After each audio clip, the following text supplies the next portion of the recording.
પાકિસ્તાને છોડેલા તુર્કીના ડ્રોન ચીનની મિસાઇલ તોડી પાડી ભારતની એર ડિફેન્સ સિસ્ટમ અભેદ્ય, સેનાનું સત્તાવાર નિવેદન। ભારત અને પાકિસ્તાન વચ્ચે થયેલા સંઘર્ષ વિશે વધુ માહિતી આપવા ભારતીય સેનાના ત્રણેય પાંખના વડાએ મીડિયાને સંબોધન કર્યું। આ તમામે ઓપરેશન સિંદૂર વિશે વિસ્તૃત માહિતી આપી, જેમાં ડીજીએમઓ લેફ્ટનન્ટ રાજીવ ઘાઈએ જણાવ્યું કે અમારી લડાઈ આતંકવાદ વિરુદ્ધ હતી। અમે 7 મેના રોજ માત્ર આતંકવાદીઓને ટાર્ગેટ કર્યા હતા, પરંતુ પાકિસ્તાનની સેનાએ આતંકવાદનો સાથ આપ્યો। પહલગામ હુમલા બાદ આતંકવાદીઓના પાપનો ઘડો ભરાઈ ચૂક્યો હતો, જેનો જવાબ આપવો જરૂરી હતો। ડીજીએમઓએ પત્રકાર પરિષદમાં જણાવ્યું કે અમે પાકિસ્તાન અને પીઓકેમાં કરેલા ઓપરેશનની વિસ્તૃત માહિતી આપી હતી।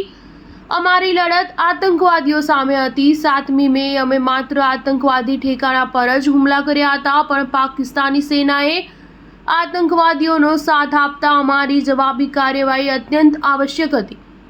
તેમાં જે પણ નુકસાન થયું તેના માટે તે પોતે જવાબદાર છે। પાકિસ્તાન દ્વારા કરવામાં આવેલા ડ્રોનને અમારી શોલ્ડર ફાયર હથિયારો વડે નિષ્ફળ બનાવવામાં આવ્યા હતા। બીએસએફ જવાનો પણ અમારા આ અભિયાનમાં મજબૂતપણે જોડાયા હતા।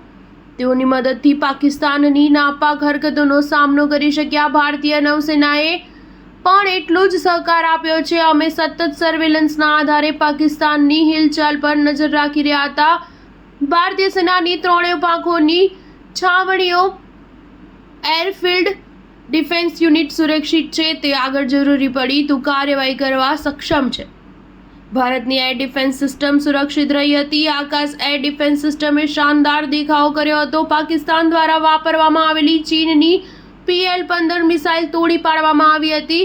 તુર્કીમાં નિર્મિત ડ્રોન અને ચીનની મિસાઇલને નિષ્ફળ બનાવવામાં આવી। તેના અમુક ટુકડાઓ મળી આવ્યા છે। આતંકવાદીઓ પર હુમલાઓ અમે નિયંત્રણ રેખા અને આંતરરાષ્ટ્રીય સરહદને પાર કર્યા વિના જ કર્યા હતા। અમે તેની સંપૂર્ણ તૈયારીઓ કરી હતી। સ્ટાર ન્યૂઝ 7 હંમેશા સચ્ચાઈની સાથે।